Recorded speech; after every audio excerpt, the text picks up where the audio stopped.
Shavua Tov, a good week, a week of goodness, a week of blessing. As I shift for a few moments to gallery view, I'm so heartened and uplifted to see all your faces. Encourage anyone whose video off and can turn their video on to turn it on so we can really see each other and connect in this space and gathering for the next 50 minutes or so. I wanted to open with a word of Torah, a teaching from our scripture of the last 2 weeks. Last week, we read of the story of the Song of the Sea, and it described a certain kind of hearing. Shamu amim yirgazun.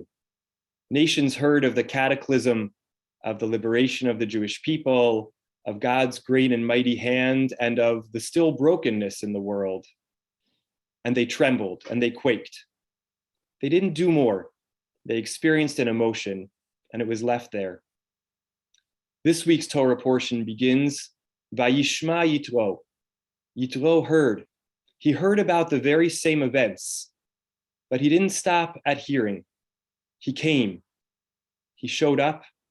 He connected with his son-in-law Moshe, a connection across faiths and communities, and he brought about a better world with insight and wisdom, and yes, systemic change to create a system of laws, a culture that would allow every voice to be heard, every claim to be registered and responded to, a system of justice. This is our extended season of MLK Day, and as the beautiful melody began, let us turn our thoughts to Martin Luther King.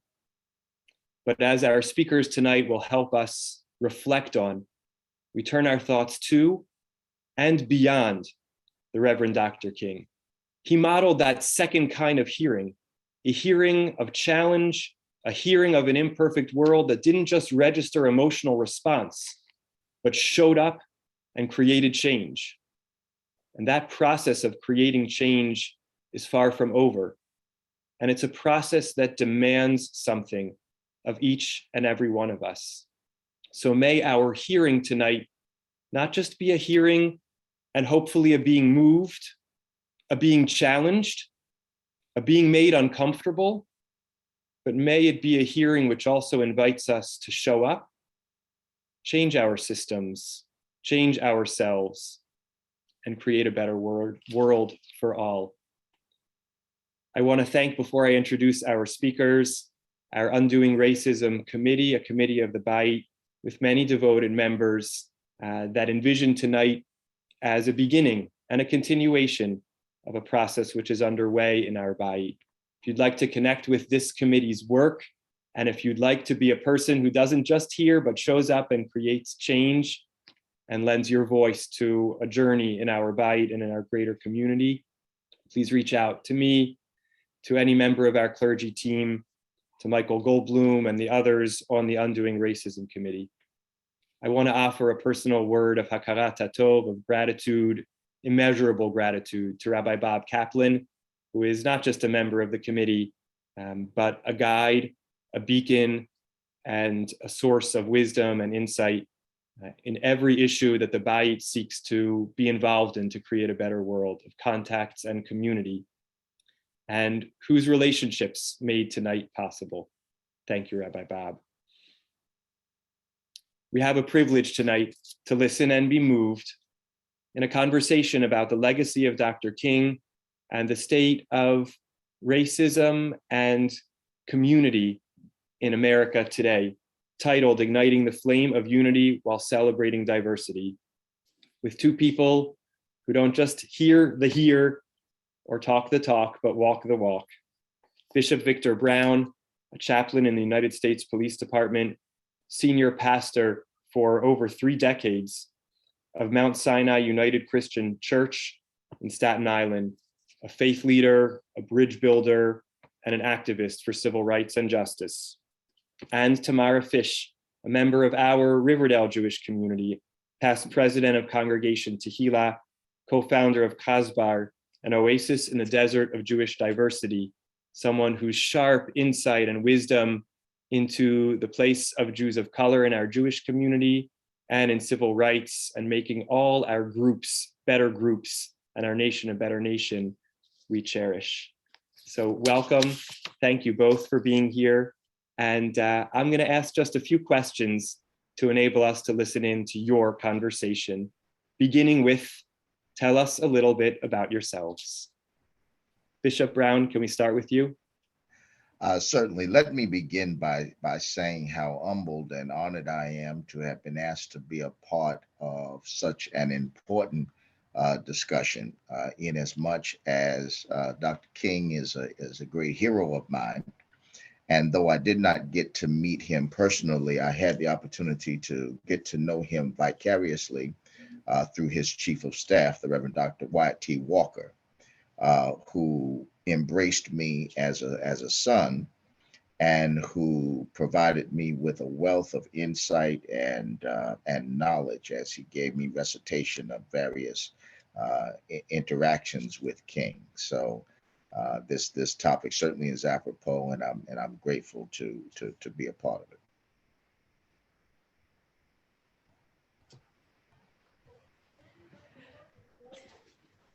Did I answer the question? Absolutely. Tamara? Oh, Wonderful. Thank you, Rabbi Exler, Bishop. It's good being here again with HIR a long, long time ago. I remember as I'm a member of Congregation Tehillah and also Daven in Manhattan. So adding another shul on that would make a perfect trifecta, but would make it rather hard in many ways. That being said, the times that I've been to HIR, it has definitely felt like home. And I want to say thank you for having welcomed me those times and for welcoming me here. You ask about a little bit about myself. The long and short of it goes like this. Um, I was raised Lutheran, was always devoted to religious communities, had a problem with the notion of Christ. I like Jesus, but Christ never quite worked for me. And it didn't become an issue until I enrolled in Union Seminary, got into the joint doctoral program between Union and Columbia, and had to learn Hebrew, and went to Israel to do that, to learn prayer book.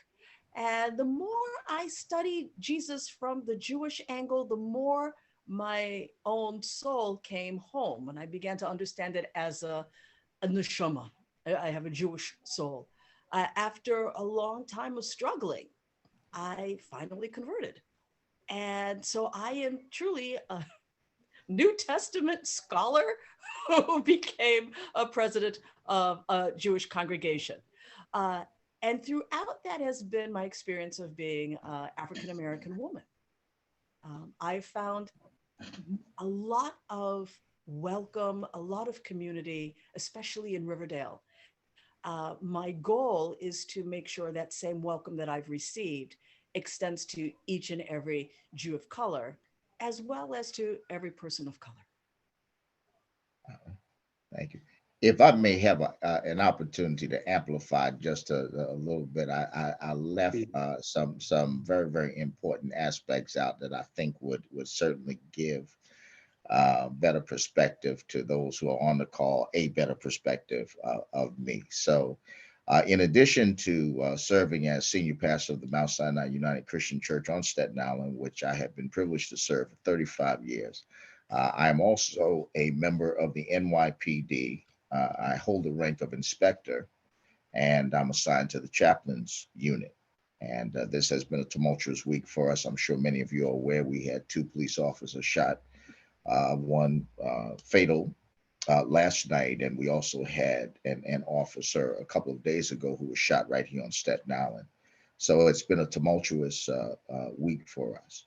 So in addition to wearing those 2 hats, I wear a third hat. As a matter of fact, I wear so many hats, I run into myself going places. I'm also the senior administrative manager of community health with Staten Island University Hospital. I've been connected with that hospital for about 17 years as a board member, and then as of September of 20, went into community health right before COVID. I should say during when COVID hit. to just be more serviceable to the community to that end, and also, as has already been observed, very much involved in terms of activism, and it's been extremely rewarding. And I'm privileged to have my wife on the line. She's joining us tonight. That's one of the other hats I wear. That's my most important. Minister Nicole Brown is on, and glad to have her. And also a friend of mine who I graduated high school with, Mr. Paul Katz, is with us tonight. So I'm glad to have him.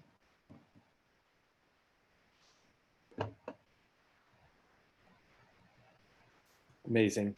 Thank you both for your intros. And I Yes. want to jump right in and also remind and encourage you, as we spoke before, to really speak in an open-hearted way and share Yes. your whole stories with us, your whole perspectives with us, as we embark on coming to the heart of our topic for tonight. So we are in the time period of MLK Day.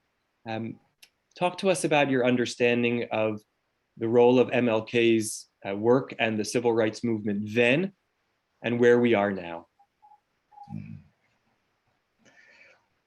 Well, I think that what often happens is that the whole notion of who Dr. King was marginalized to some extent, because we tend to look at him just as a civil rights leader. But that really is to marginalize the enormity of his legacy. He really was a human rights champion. For him, the issue was not about black and white, but it was about wrong and right. And that was the message he continued to champion his entire life, as short as it was. What he also understood was that in order to advance the campaign for justice, that it would require joining arm in arm and hand in hand with persons outside of the African American community. He knew that there was no way, us being a minority in this country, that we could advance and or conquer or bring about change without viable partnerships cross-culturally, cross-racially, across the religious strata. And he was very effective at doing that. And so to that end, there's much to learn just by examining his modus operandi of advancing the cause for civil justice.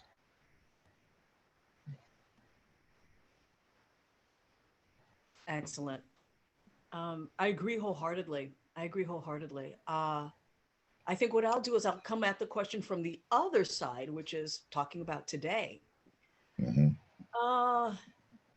It's no secret that globally, Americans have a really bad reputation for being, for appreciating history as a culture.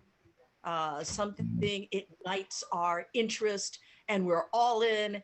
And then a year or two later, something else ignites our interest and we're all in.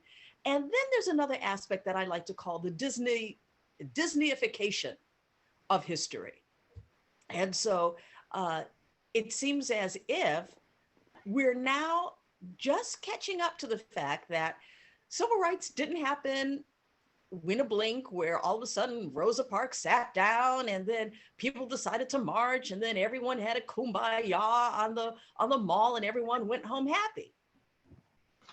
Rather, we're looking at the fissures that remained, that many people of color especially, have had to live with, where the healing and the restoration and the dignity did not happen.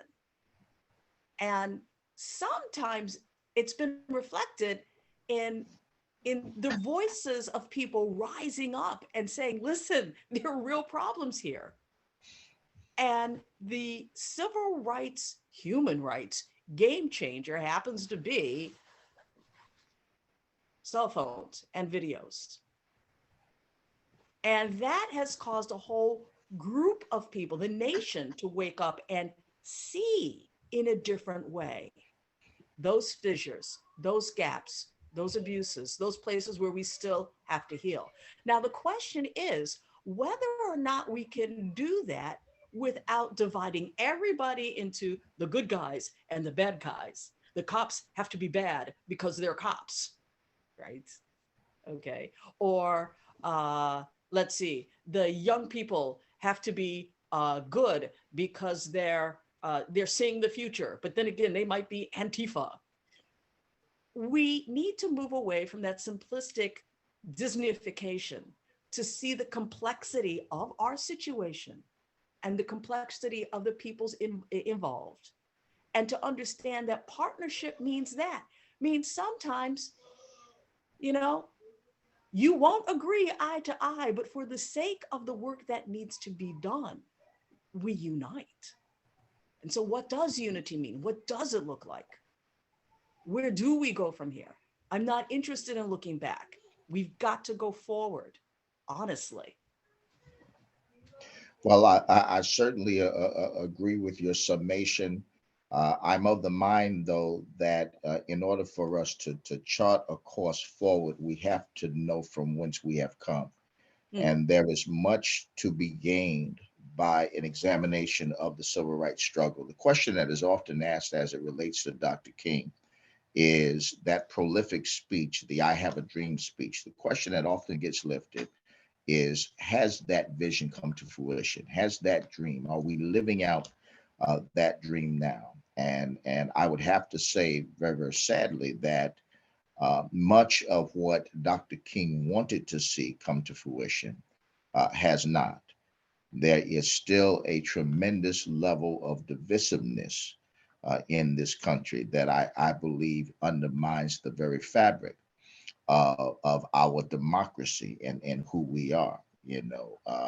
All of us have a right to life, liberty, and the pursuit of happiness.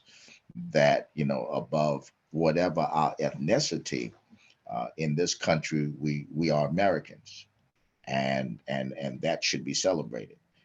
But what we see being played out, particularly on a national level, is that the public and the political discourse has become so toxic and so divisive and so tribal that it serves, in my assessment, to threaten the very fabric of democracy, and it does more to demonize diversity than it does to celebrate diversity.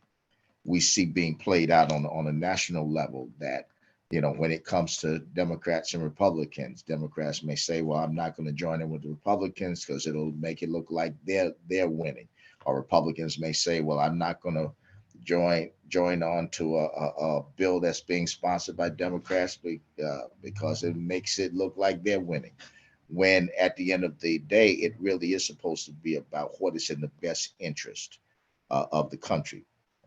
These past 5 years have definitely shown us that racism is very much alive and well in this country. If nothing else showed us that, Charlottesville showed us that. And it has shown us that there is truly, truly much that needs to be done. And that's why I welcome this forum. I think this is really a breath of fresh air in the midst of the isms that are still at work in this nation. So if you don't, I'm just going to jump on it. Bishop, if Please you don't do. mind, I just want to piggyback on that.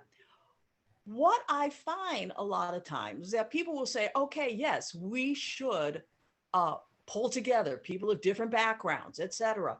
But then there seems to be a place where people seem stymied about actions. What's the next thing to do? It's as if the intention is there, but either the direction or the vision is lacking.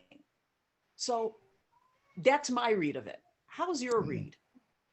Well, I think it all depends on what we're talking about, and in what arena we're looking to bring about change. I believe that in terms of trying to advance unity, that we look for those things we have in common, and we seek to rally around that. And I believe that people can come to the table of compromise, and depending upon what the agenda is, to advance a campaign of the greater good. Because as John Donne correctly observed, no man is an island, and we live together. Dr. King said it. He said it best, I think. We work together as brethren, or we perish as fools. That it takes all of us in order to advance change. Dr. King observed that change never rolls in on the wheels of inevitability. And then Mahatma Gandhi picks up the chant by bringing to our attention that we should seek to be the change we wish to see.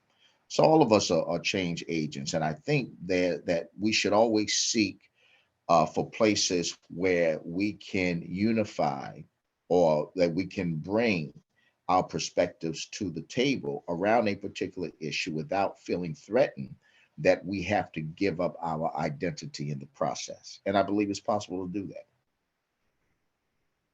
No, I agree. I agree. I'm playing devil's advocate here because we're also right in the middle of I think it's a syndrome called cancel culture, where Yes. it's if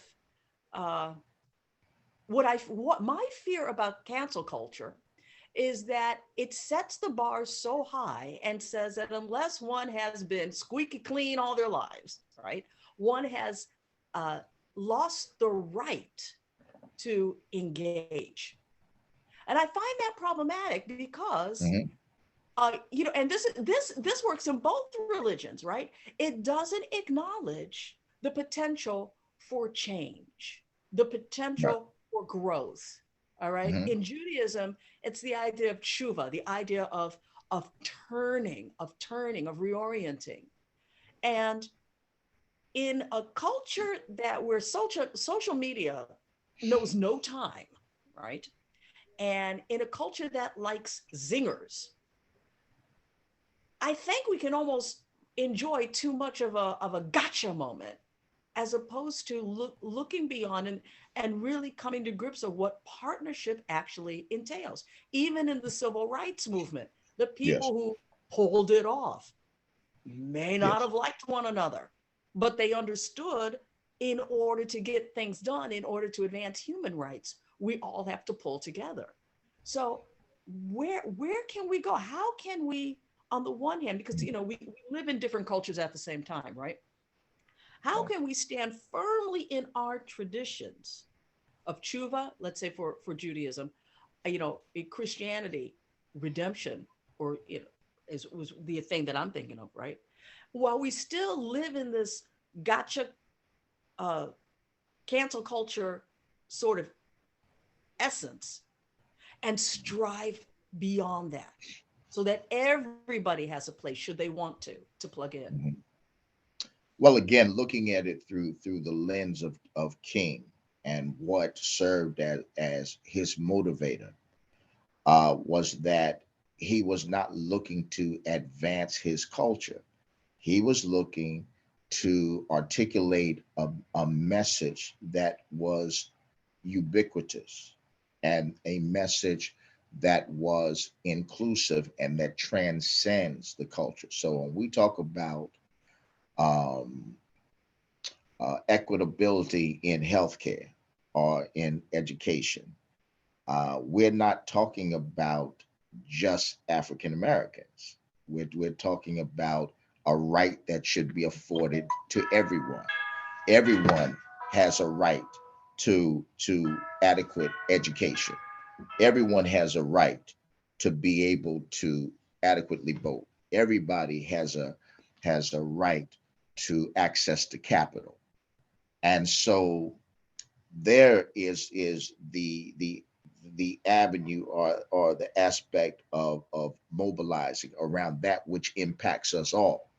So I'll give you for instance, this coronavirus does not discriminate against anyone. So you can see African Americans joining in with Jews and other ethnicities, because what affects one affects all. So we look for that which is, and that's what Dr. King did, look for that which impacts all of us. And to the extent we can bring people together again, cross-culturally, across the racial divide, then at the end of the day, it really does bode better for the advancement of humankind and not just a particular people. That's good.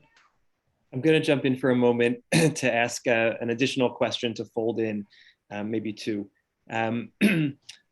Bishop Brown, you just started to talk about a few specific issues: healthcare, voting rights, areas where, as you said, we want equal rights for all, and yet we are aware, data makes it clear that health outcomes for people of color, the experience of COVID for people of color, voting rights are impacting communities of color disproportionately. That's so correct. how do those who aren't experiencing that disproportionate impact, how do we lift up that cause amongst everyone? Of course, it's not a fair question to ask, put you on the spot about, but as you think about solutions, and Tamara, as you think about solutions, how do we move forward to lift these issues up of common cause for all when some communities are disproportionately impacted by them? I guess an analogous question, which was privately chatted to me, is sort of, as you speak to this Orthodox Jewish community, what can we do? And we're asking that question to ourselves, but while we have you, we want to ask that question to you.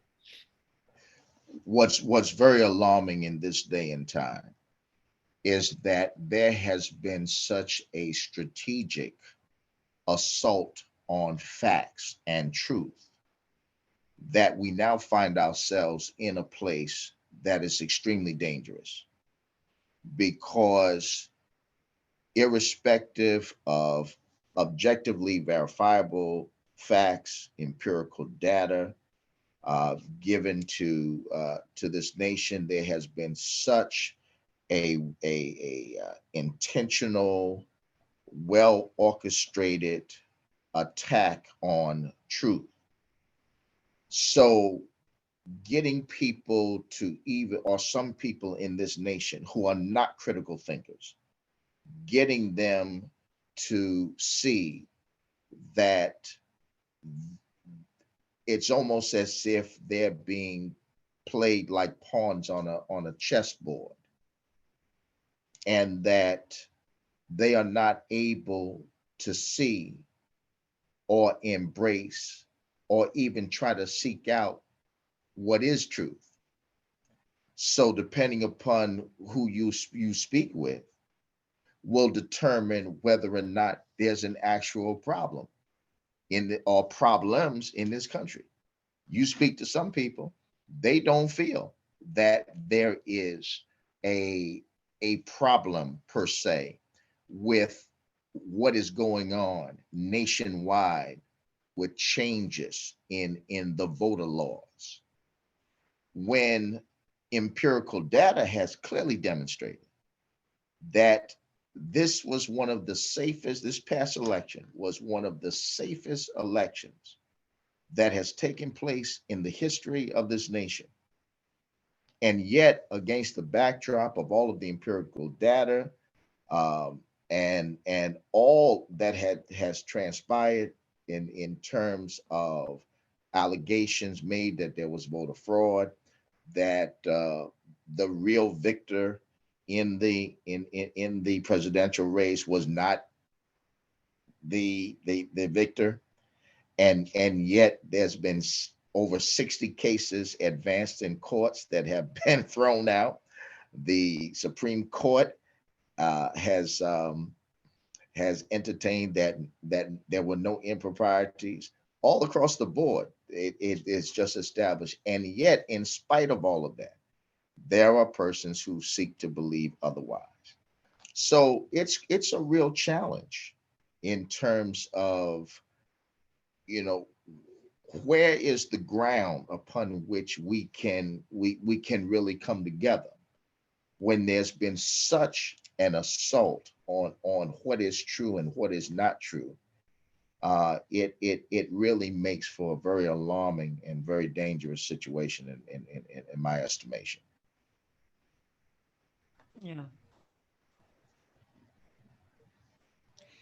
It's sad that we find ourselves negotiating what is reality in Yes, 2022. yes, I mean, really. And that makes me think, when have we seen this before? And especially as Jews, we have seen this before. yes, you have. Okay. Yes, you have. And that is a perspective that we as Jews must own Hmm. and use our experience to illuminate the dangers of conflating ideas with facts. Hmm. Listen, you know, if people want to explore whatever you might want to call them, let's call them conspiracy theories. Fine. That's it. Believe it or not, that's your right. But when, as we're saying, we've got facts out there, reality out there, and yet something else is morphing and creating, people call it a new narrative, call it a counter reality. Who loses in those counter realities? Well, let's be quite clear. It's never been Black and brown people and Jews that tend to win in the counter realities. Right. What's going on here?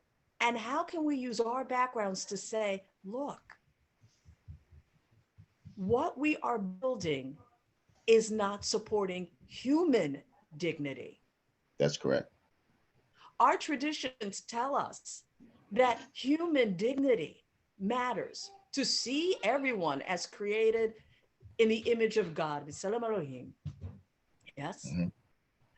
And when we walk outside that, or Hmm. when we feel that we cannot engage, we all lose.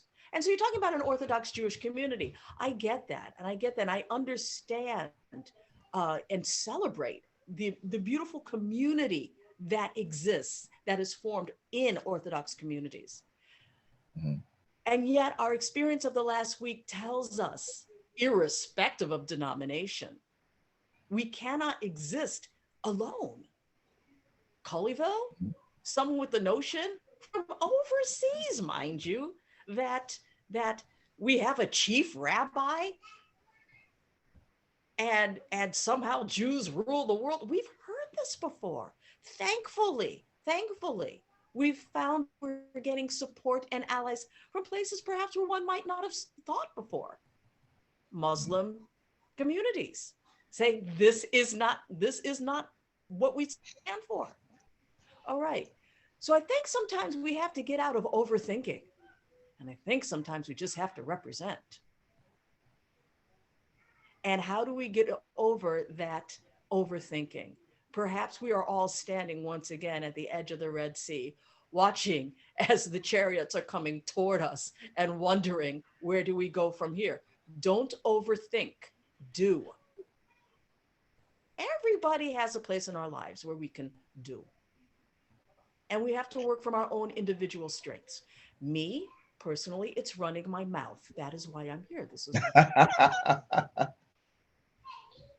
But I think we need to support one another in finding how we all have a little measure of influence and how we can use that to support and uplift everyone. Yeah, yeah. And all of us have our own sphere of influence. No one person has been called to save the world, but be someone great in your own sphere of influence. And everyone can be great just by doing something. It starts on a local level. Communities are transformed in partnerships, but it's something that happens street by street, block by block, community by community. And so, for those who want to take on the challenges and the problems of the entire world, that's a quick way to go down the path of utter frustration.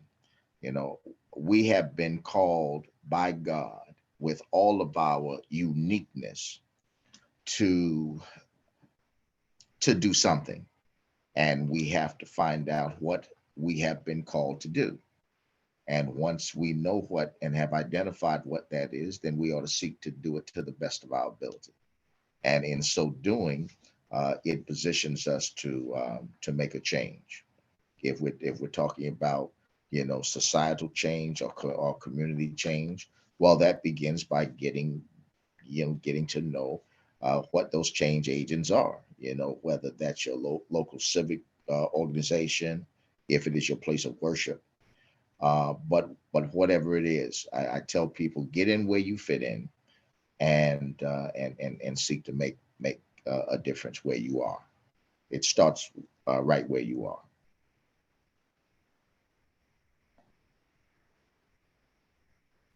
I want to add one more question and invite you to continue to talk. And Sure. in just a little while, we'll try to collect some of the questions that have been asked in the chat and pose them to you on behalf Sure. of those who are listening. And I'm so happy that there are about 100 screens with us and all that they represent. So our synagogue is a community of faith. Each of you are people of faith.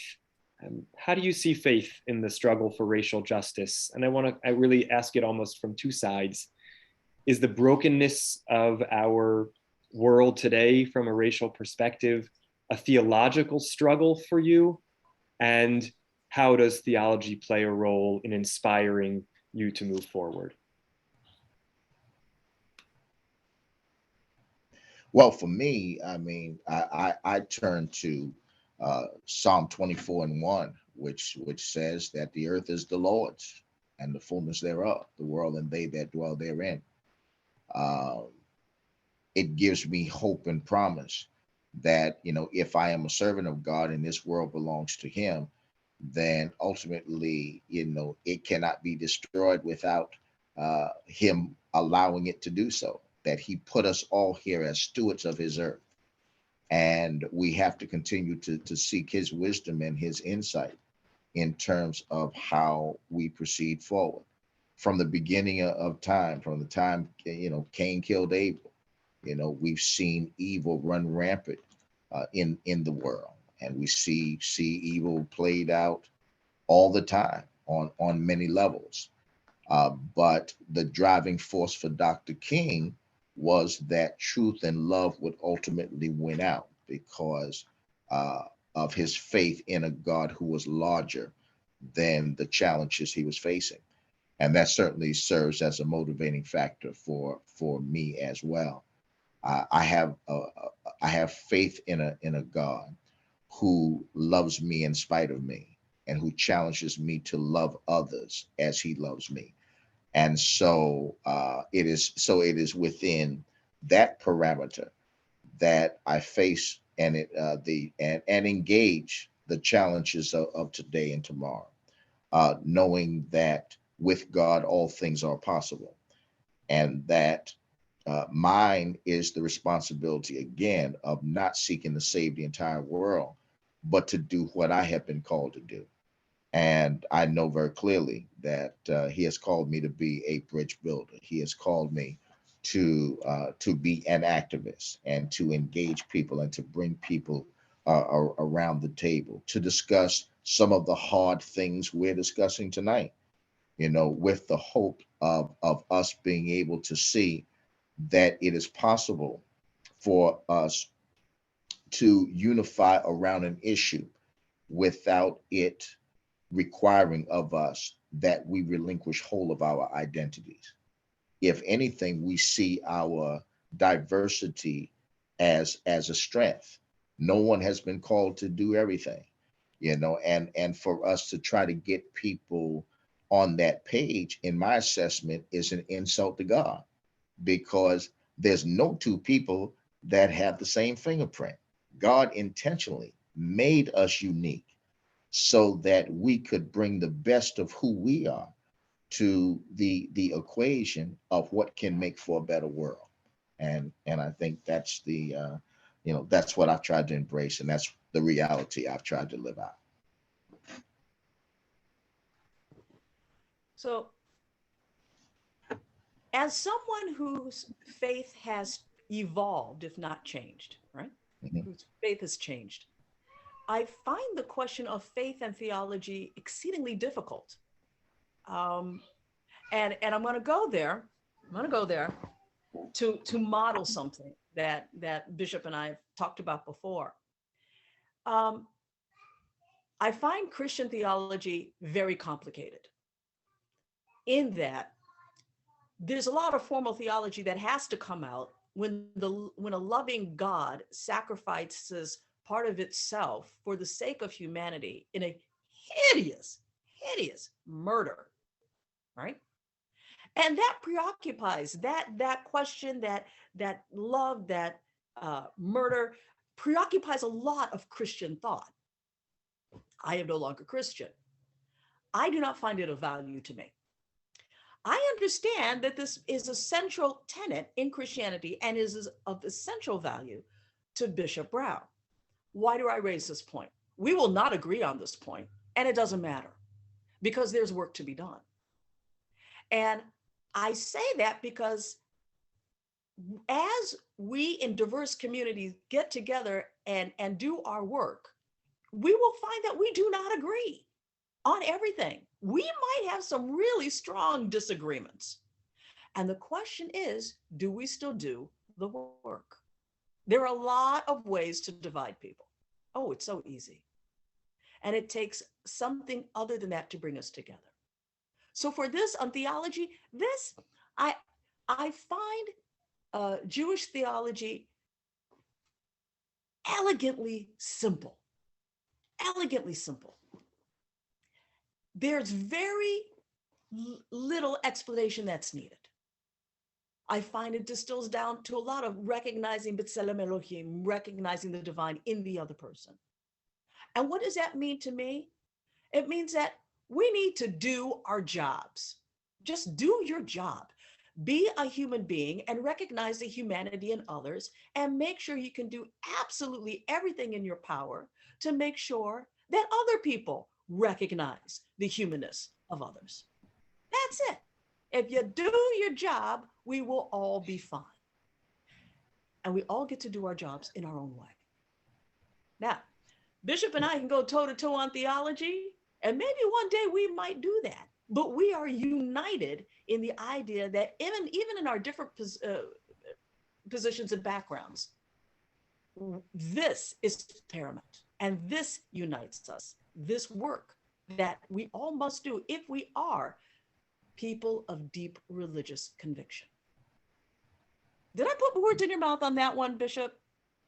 Well, no, actually, as I was listening to you, what is also central to the Christian faith is that we love one another even as Christ has loved us. So again, irrespective of the faith tradition, I think there is commonality when you reduce it to its lowest common denominator. Each religion has a tenet of love and an identification of evil and of good triumphing over evil.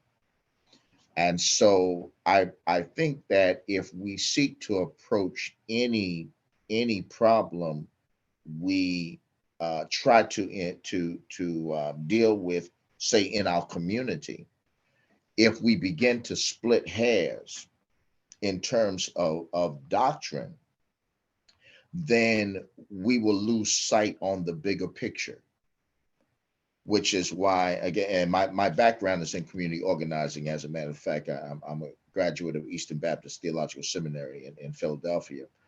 And one of the tenets of transforming a community is bringing capacities around the issue, and the issue serving as the driving inertia for us being at the table. So we're not at the table for the purpose of proselytizing. We're not at the table for the purpose of trying to convince someone against their own worldview. But our objective is to rally around the issue. So if you have 50 pastors who are at a table engaging the issue of, let me put it this way, 50 faith-based leaders. So it could be pastors, it could be imams, it could be rabbis. But if we're at the table and the topic that has gotten us to the table is the need for affordable housing, or there is something going on in the community that's working over and against that community that impacts all parties that are at that table, then that really is the unifier for us. So that while at that table, no one has to give up their individuality to be able to say, what role can I play in making affordable housing a reality for this community? Because we all stand to gain something from that. So that's the kind of unity that I think we need to seek, a unity that, again, celebrates the differences, or if not celebrate, at least acknowledge the differences that everyone else has, and to see that the differences are really not a threat if we are at the table for a specified reason, or to engage something that is at the end of the day going to be beneficial to all of us. Does that make sense? Makes sense to me. Okay. I want to jump in with a word of an attempt to kind of summarize what I've heard, and maybe ask you if, as you think about, I mean, you've spoken so beautifully about the kind of breadth of, we all have a way we can make change, a thing we can do, and leverage our strengths and our sphere of influence. I heard that as a key message, and Yes. especially also the message that if we can look out at the world around us and come to some recognition that there are fundamentally broken parts of our society around racism, issues where communities of color are disproportionately vulnerable or affected, and recognize that that's where we want to make change, then the movement towards change necessitates not letting the other areas in which we may differ hamper our working together for those areas of common cause. I think for me, maybe those are two central messages I'm hearing from you. As I think about our community, that may mean talking to others and being willing to hear hard truths about where communities of color are disproportionately affected, and feeling called to work on those issues. I want to ask you again, if there were, even having said that we each choose our areas of focus and we each have our areas of strength, what feel like the top one or two issues for you, for building coalition, for partnership, to try to tackle some of the racial injustices in our country today? One or two top issues. Well, I mean, for me, without question, the issue right now is voter rights. Because again, the ability to vote is a hallmark right of a democracy. If you don't, it is government by the people for the people. And if we have a situation where that's being undermined, that is extremely problematic. Why is it that in 2006,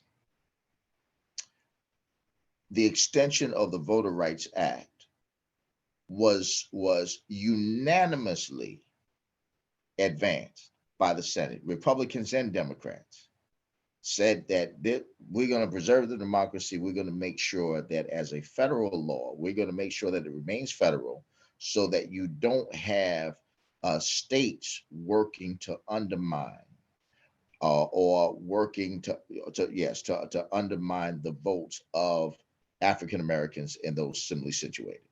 It was a no-brainer for them in 2006. Why is it today that not one member of the Republican Party will join in with the Democrats to say we need a national protection of voter rights. Now, in the absence of that, what we have is 47 states in this union have advanced legislature that on its face works over and against African Americans' ability to vote. And that is objectively verifiable. As a matter of fact, in Pennsylvania, what they've even taken it a step further to stack the deck on the state level to make sure that there are persons in place so that if they don't like the results, that those results can then be reviewed and challenged by these state legislators. So you could have an election that turned out one way, and they can decide not to ratify that. That's very dangerous for this country. And so if we're not careful, I don't think we realize just how much this nation is in trouble in terms of the threat that is on our democracy. And we need, in my assessment, we need federal legislature that protects African Americans and those similarly situated in red states as well as blue states. And we need that. And I'm unapologetic about that. So, Bishop, I just want to pause right there and go a half step further. I agree with absolutely everything that you said. I want to clarify something though. Is the issue a fundamental dislike of Republicans, or is the issue supporting a fundamental tenet of democracy? And I say this because, again, dealing with our culture that we live in now, which is a cancel culture, it is very easy to be sitting here and to say, oh, well, now we're talking politics, Republican versus Democrat. Sounds like he's siding with the Democrat, so I'm done with you. There's nothing more that I want to hear coming from you. And what we were modeling is the idea that one does not have to agree with everything one says, but you can still build coalitions around that which matters. So this is a point where we can have a difficult conversation, where the conversation is not necessarily for all our listeners out there, you know, kumbaya and rosy. And what do we do with that? Because we somehow have in our American culture, if it isn't all fun and dandy and roses, we can't play together in the same sandbox. Yeah, I think that we should be mature enough to be able to step into the arena of responsibility, to recognize that rightness and wrongness does not have a party label. Right is right, wrong is wrong. And, you know, I mentioned that the campaign, you know, if you look at the campaign nationally, that is a foot to preserve power.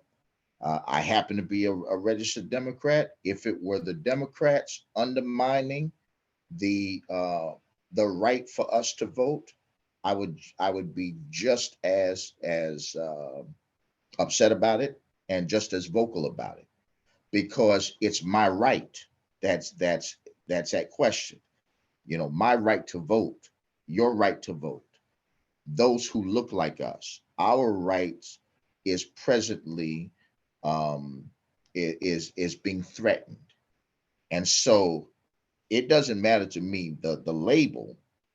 What matters to me is that as Americans, which we are Americans first, or I would hope that we are Americans first before we are a party label. And so when we look at, you know, as an American, what does that mean?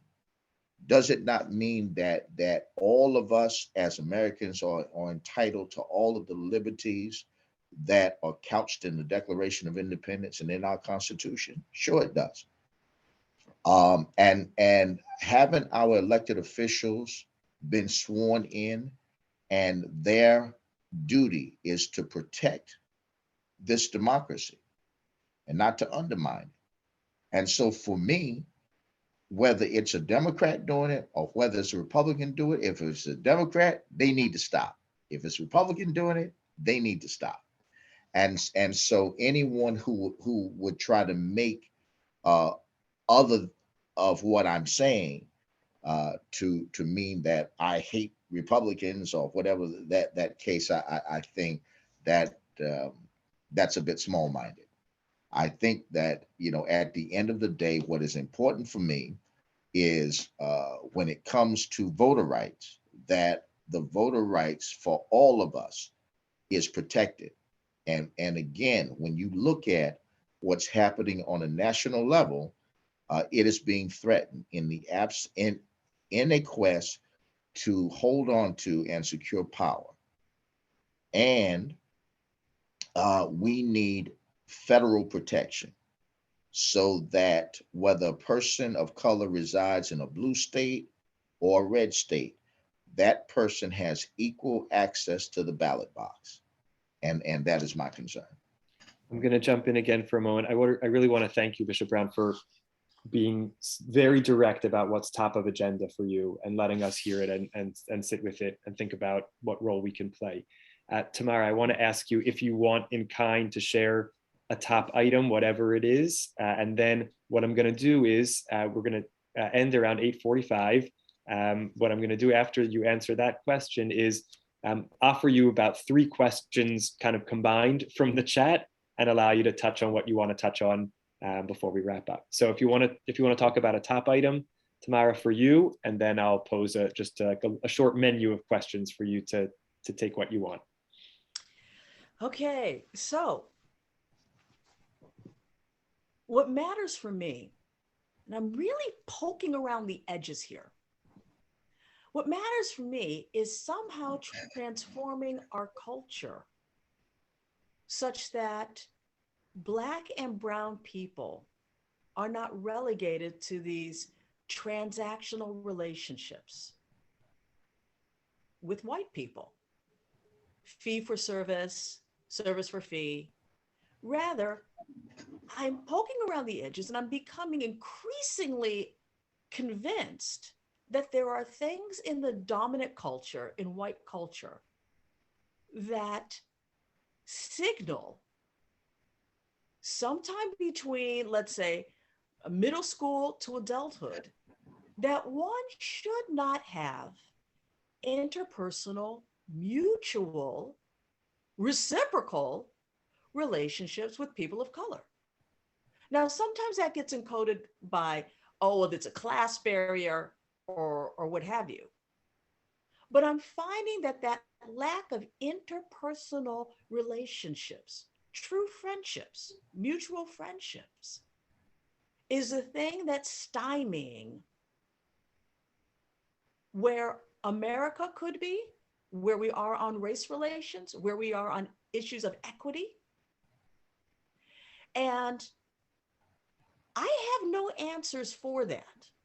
Like I said, I'm just going on a hunch here, but I would love to have more conversation partners about this, because in the words of Brian Stevenson, unless we become proximate, unless we truly do get to know and work with each other, then there will always be an imbalance of someone acting for other people. There will always be a them. And we can see this on a micro level in our own Jewish communities, right? That we have, Jews of color, and that there's a need for Jews of color to say, hey, I'm here, let's try and do things a little differently. But I think we also have that on a macro level in our nation. What does it really mean to be one people as Americans? I don't even know if we know how to think about that. And so, yes, Bishop was working on policy. I'm working on interpersonal. They both are related. And you don't have to choose one or the other. You can do both. Thank you. Outstanding. Having those two, top of mind reflections side by side is really powerful. So I really want to honor the the questions that came from the chat, in the very least by relaying them and inviting you to speak to what you want to speak to before we wrap up. So trying to combine what we could. Some questions about, when we move to build coalitions, but our own internal communities, whatever that means, the communities we lead or we identify ourselves as integrally a part of, don't feel unified. Do we have to get our own ducks in a row first, or can these processes run in parallel? That's one question. Second question, we touched on cancel culture, and one question came particularly about cancel culture in our education systems. Is that something which you feel particularly concerned about? And to share thoughts about that, number two. And three, thinking about the history of Black-Jewish relations, the role that Jews played in the civil rights movement then. Have we gone forward, backward? How does it look different now? Again, I feel you don't have to address all three. Whatever you want to respond to, each of you, is great before we wrap up. Let me start with the third one you posed. What often, and I believe this is unfortunate, what gets played down talking about King is the tremendous relationship that King had with his Jewish brothers and sisters. And it's been relegated to a footnote in his legacy. But there was a tremendous level of respect. As a matter of fact, 2 weeks before he was assassinated, he made a speech to the Rabbinic Assembly, wherein he affirmed Israel's statehood and saw them as a tremendous outpost of democracy, and acknowledged that we all had a responsibility as it related to Israel's security. And I would take it a step further, that we in America should deem it duty to ensure the security and safety of Jews who have chosen to make America their home. So when we look at what took place last week in Texas, when we look at what took place in Pittsburgh with the Tree of Life synagogue, it's alarming, and it says to us that we have a responsibility, that we have to nod in the affirmative, that we are our brother's keeper. I had a chance to speak with Rabbi Jeffrey Myers, who CNN reporter John Berman deems the nation's rabbi. And he said something very interesting to me in that conversation. He said, not only did that gunman successfully steal lives, but he also stole faith as well. And so his congregation and many Jews around this country remain traumatized by acts of anti-Semitism. And we all have a responsibility, irrespective of who we are, to come alongside each other and to affirm our right to our respective religious backgrounds, and that no one should have to feel unsafe worshiping in a synagogue or mosque or a church. And we need to work together to ensure that we cover each other.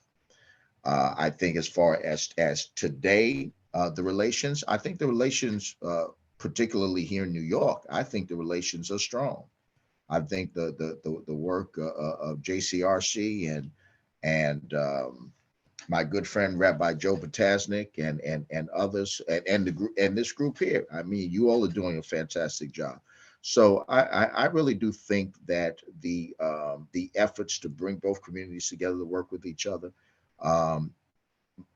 I can say from my perspective and my interaction, it has been very strong, and we can only build upon that.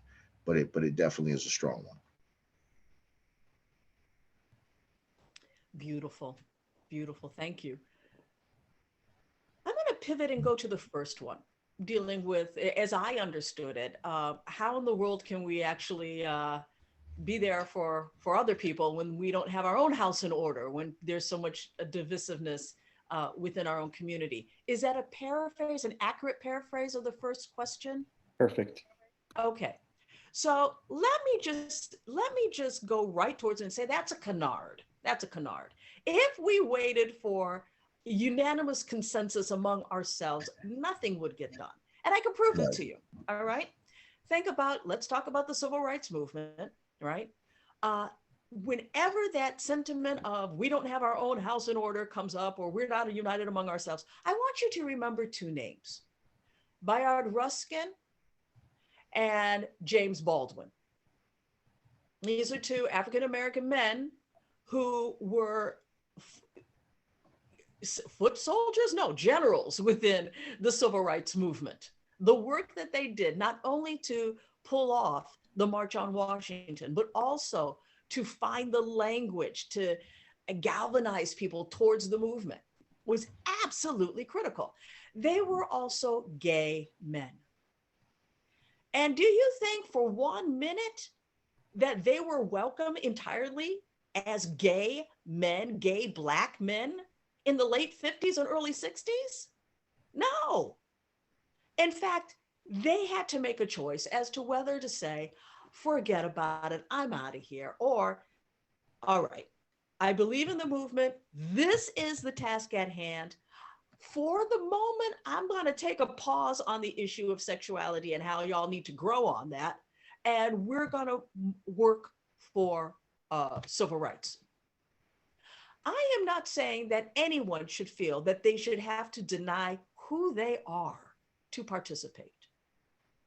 I'm simply saying that the reality of life is politics, even social politics, makes strange bedfellows. That consensus was not required for the work to happen. That, as Bishop was saying, being mature enough to be responsible might be able to say, okay, look, at this point, we will agree to march forward on this point, and I insist on engaging you at a later time. Keep the relationship open, keep the doors open, agree to disagree, be real with who you are. And note that unanimity was never, ever possible. It's a canard. It can become a wonderful excuse to do nothing. And we know from Perché Avod that is not an option. You are not required, we are not required to complete the task, but we sure as hell aren't able to desist from it either. I wholeheartedly agree with you. And I think that there, in my assessment, there is no such thing as total unity in any ethnicity. We all have our issues, but that does not preclude us from seeking opportunities to work together, and where those opportunities may present itself. What many people are not aware of, we think of Dr. King today. There's Dr. King marquees on schools, on streets, cities, monument in Washington. But what people don't realize is that toward the end of his life, his popularity was very, very low. That's right. It was very, very low. He had to deal with the competing forces of Stokely Carmichael and the Black Panther movement. He had to deal with Malcolm X and the militant nature of the Muslims in terms of getting at how to advance the cause of Black liberation. Malcolm thought that King's approach was too passive. So did Stokely Carmichael and others.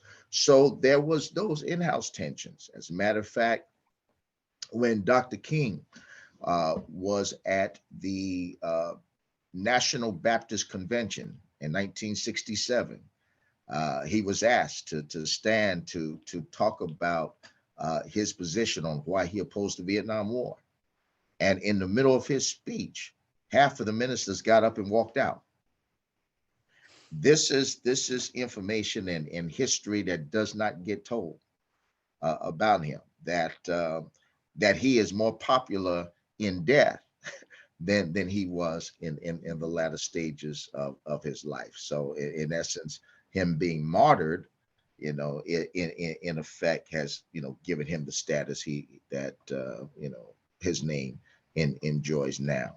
So you're going to always deal with competing forces in your own culture.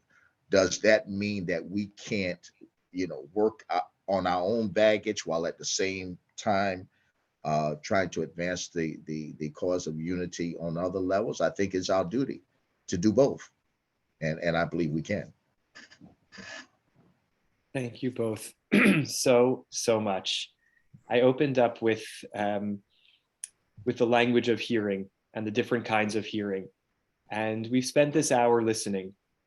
And of course, the question, and Rabbi Bob put it well, how are we journeying from here?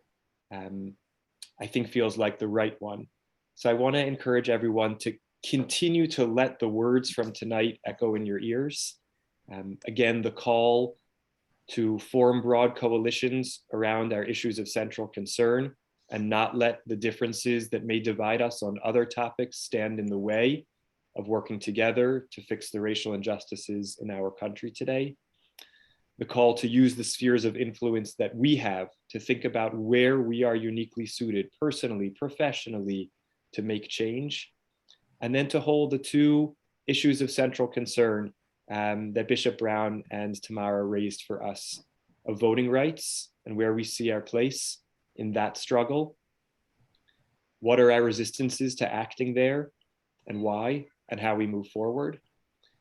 And what are the subtle messages we receive or give around why we don't have as many relationships as our country looks like in our own personal and other circles of people of all backgrounds?